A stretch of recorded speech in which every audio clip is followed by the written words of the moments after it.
नमस्कार दोस्तों, मेरा नाम है दीपक। आप सभी का फिर से स्वागत है हमारे डीएससी स्टडी चैनल पर। तो दोस्तों, आज हम इस वीडियो के अंदर पढ़ेंगे सीटेट 2012 का प्राथमिक स्तर का जो पेपर हुआ था 29 जनवरी 2012 को, उसका बाल विभाग से हम शिक्षा शास्त्र का जो भाग है उसको आज हम इस वीडियो के अंदर सॉल्व करने वाले हैं।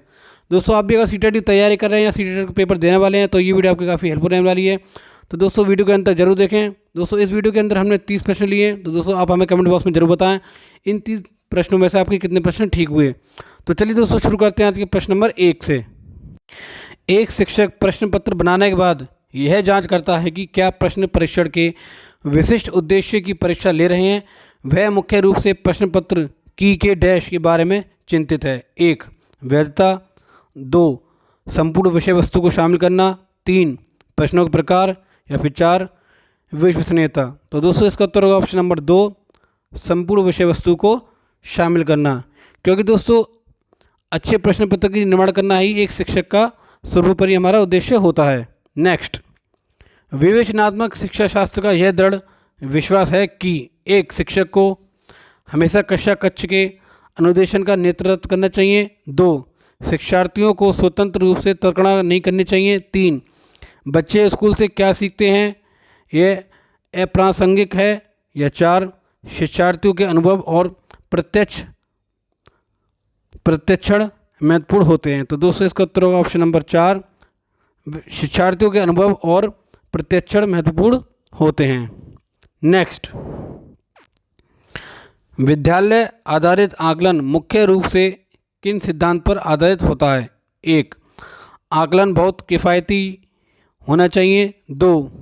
बाह्य प्रेक्षकों की अपेक्षा शिक्षक अपने शिक्षार्थियों की क्षमताओं को बेहतर जानते हैं। 3. किसी भी कीमत पर विद्यार्थियों को अच्छे ग्रेड मिलने चाहिए। या फिर 4.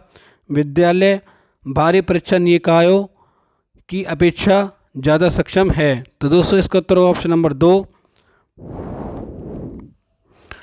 बाह्य परीक्षकों की अपेक्षा शिक्षक अपने शिक्षार्थियों की क्षमताओं को बेहतर जानते हैं। नेक्स्ट, शिक्षार्थी व्यक्तित्व भिन्नता प्रदर्शित करते हैं, अतः शिक्षक को 1. अधिगम की एक समान गति पर बल देना चाहिए। 2. सीखने के विविध अनुभवों को उपलब्ध कराना चाहिए। 3. कठोर अनुशासन सुनिश्चित कराना चाहिए। या फिर 4. परीक्षाओं की संख्या बढ़ा देना चाहिए। तो दोस्तों, इसका उत्तर होगा ऑप्शन नंबर हमारा 2, सीखने के विविध अनुभवों को हमारा उपलब्ध कराना चाहिए। नेक्स्ट, वाइगोस्की बच्चों के सीखने में निम्नलिखित में से किस कारक की महत्वपूर्ण भूमिका पर बल देते हैं। 1. सामाजिक। 2. आनुवंशिक। 3. नैतिक। या फिर 4. शारीरिक। तो दोस्तों, इसका उत्तर होगा ऑप्शन नंबर 1, हमारा सामाजिक। वाइगोस्की बच्चों के सीखने में सामाजिक कारक की महत्वपूर्ण भूमिका पर बल देते थे। नेक्स्ट, एक शिक्षक अपने शिक्षार्थियों के विभिन्न अधिगम कौशलों को संतुष्ट करने के लिए वैविध्यपूर्ण कार्यों का उपयोग करती है। वह डैश से प्रभावित है। 1.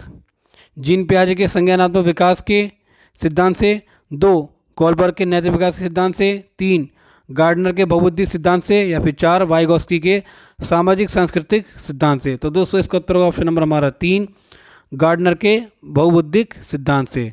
नेक्स्ट, एक शिक्षिका अपने आप से कभी भी प्रश्नों के उत्तर नहीं देती।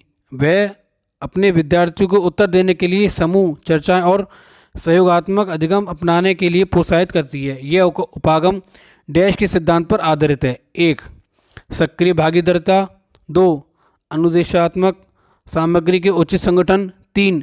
अच्छा उदाहरण प्रस्तुत करना और भूमिका प्रतिरूप बनाना। या 4. सीखने की तत्परता का नियम।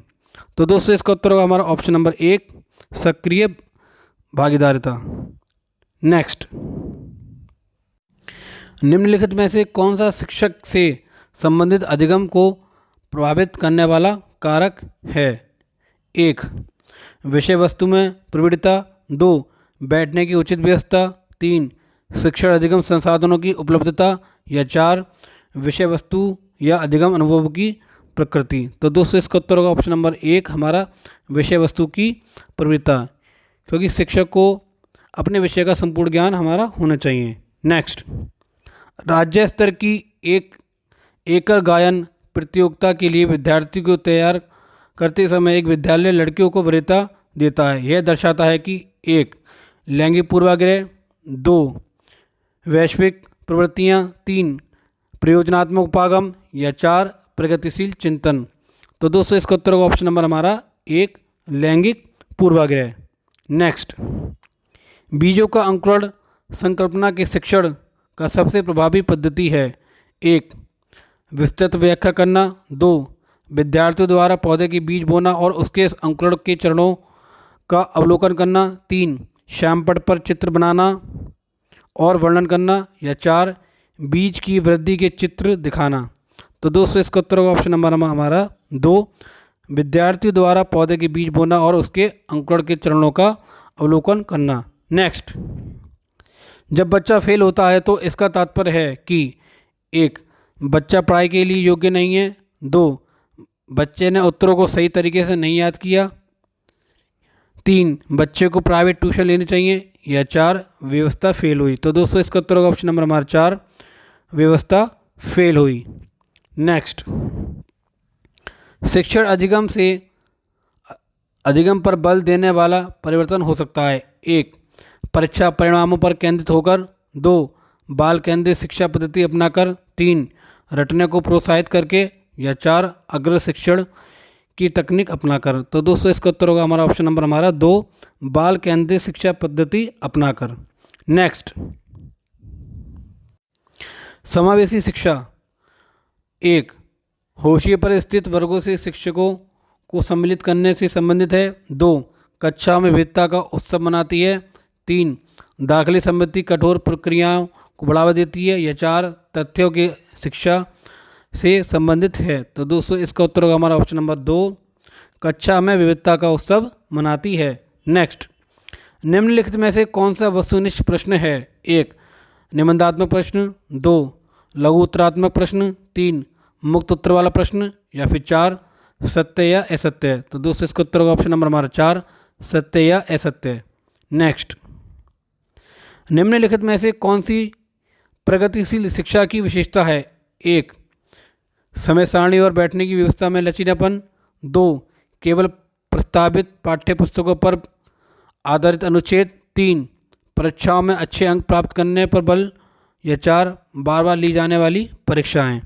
तो दोस्तों इसका उत्तर होगा ऑप्शन नंबर हमारा 1 समय सारणी और बैठने की व्यवस्था पर में लचीलापन। नेक्स्ट, प्याजे के संज्ञानात्मक विकास के चरणों के अनुसार इंद्रिय गामक या संवेदी प्रेरक अवस्था किसके साथ संबंधित है? 1 सामाजिक मुद्दों से होकर होकर, 2 अनुकरण स्मृति और मानसिक निरूपण, 3 तार्किक रूप से समस्या समाधान की योग्यता, या 4 विकल्पों के निर्वचन और विश्लेषण करने की योग्यता। तो दोस्तों इसका उत्तर होगा ऑप्शन नंबर हमारा 2 अनुकरण, स्मृति और मानसिक निरूपण।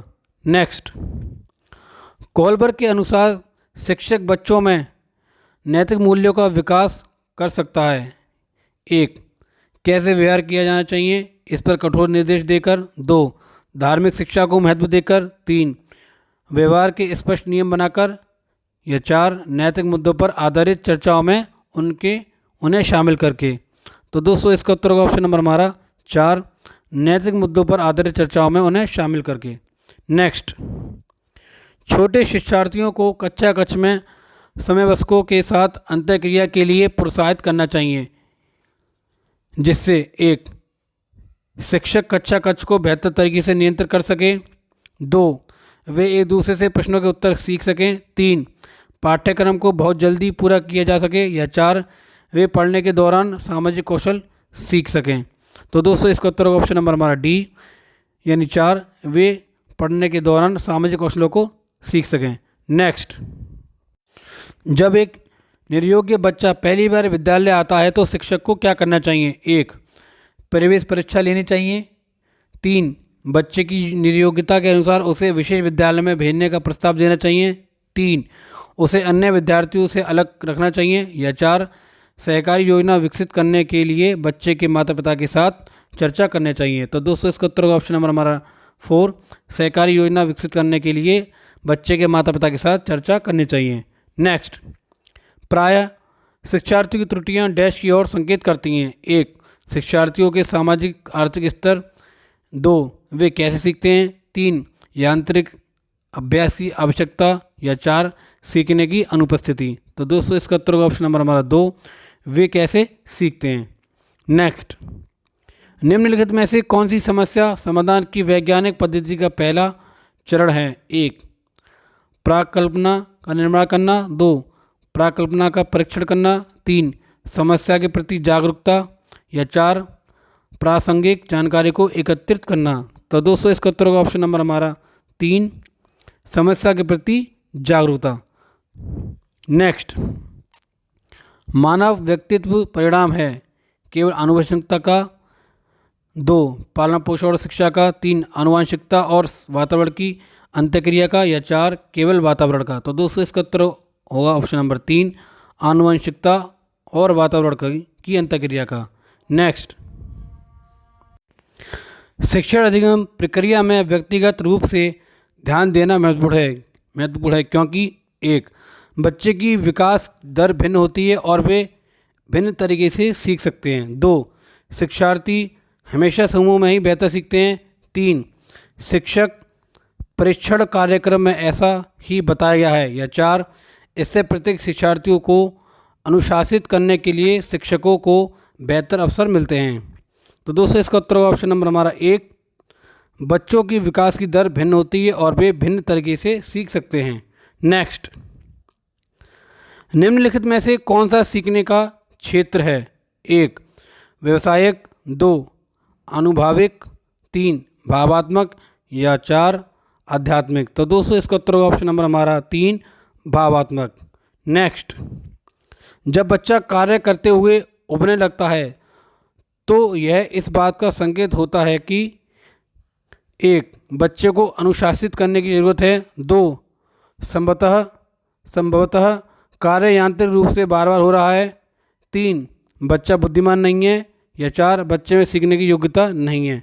तो दोस्तों हमें बच्चे के अंदर कमियां नहीं निकालनी है। तो दोस्तों इसका उत्तर ऑप्शन नंबर हमारा 2 संभवतः कार्य यांत्रिक रूप से बार बार हो रहा है।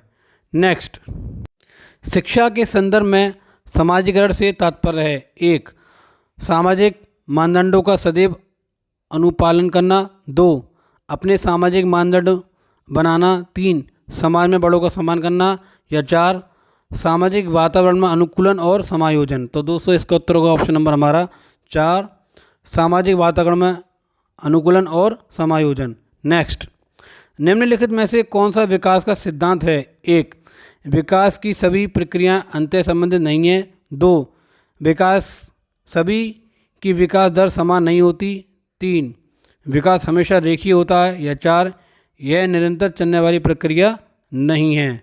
तो दोस्तों इसका उत्तर होगा ऑप्शन नंबर हमारा 2 सभी की विकास दर समान नहीं होती है।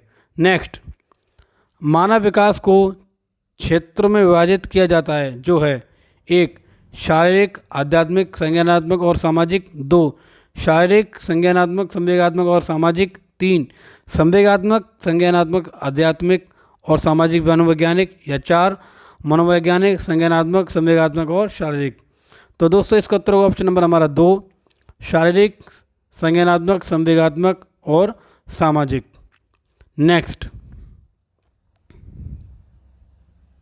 एक शिक्षिका पाठ्य वस्तु और फल सब्जियों के कुछ चित्रों का प्रयोग करती है और अपने विद्यार्थी से चर्चा करती है।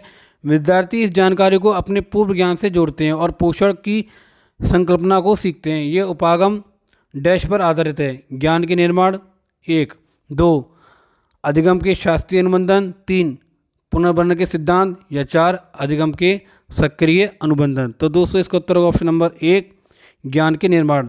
चलते हैं दोस्तों आज के आखिरी प्रश्न की तरफ। जब बच्चे की दादी उसे उसकी माँ की गोद से लेती है तो बच्चा रोने लगता है। बच्चा डैश के कारण रोता है। 1 वियोग दुश्चिंता, 2 सामाजिक दुश्चिंता, 3 संवेगात्मक दुश्चिंता, या 4 अजनबी दुश्चिंता। तो दोस्तों इसका उत्तर होगा ऑप्शन नंबर हमारा 3 संवेगात्मक दुश्चिंता। तो दोस्तों आशा करता हूँ आपको ये वीडियो अच्छी लगी होगी। दोस्तों अगर आपको ये वीडियो अच्छी लगी है तो चैनल को सब्सक्राइब करें, ज़्यादा से ज़्यादा शेयर करें, और दोस्तों और आप भी चैनल पर नए हैं तो चैनल को सब्सक्राइब करें। मिलते हैं दोस्तों अपने अगले वीडियो में, तब तक के लिए थैंक्स फॉर वॉचिंग।